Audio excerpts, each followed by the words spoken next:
Mheshimiwa Jenista tumefanya naye kazi kama mbunge na kama mawaziri.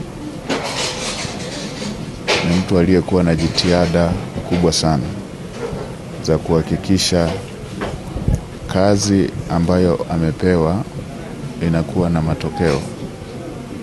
Kwa kipindi alikuwa mnadhimu mkuu wa serikali bungeni, na ndio nikiwa waziri wa fedha. Mambo mengi yanayohusu sekta ya fedha yalikuwa yanahitaji uratibu wa mnadhimu mkuu wa serikali bungeni, Chief Whip, na yeye alifanya kazi hiyo kwa umahiri mkubwa sana. Ni mtu aliyekuwa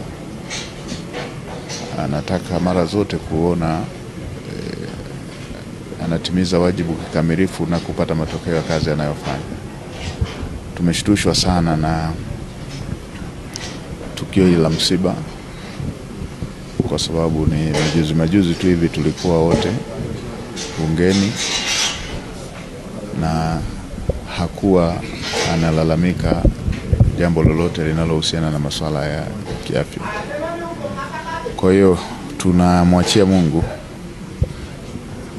Yeye alitoa na sasa ametoa, jina lake lihimidiwe.